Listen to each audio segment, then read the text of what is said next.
মানুষ মানুষের জন্য, তবে তো জীবন ধন্য। এই মানুষ যদি হয়ে যায় অমানুষ, তবেই তো তাকে বলে বন্য।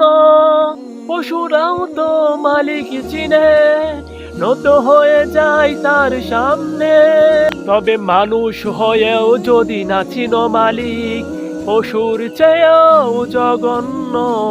তবু তোমার অবাধ্য হয় না, যদিও সে প্রজাতি অন্য।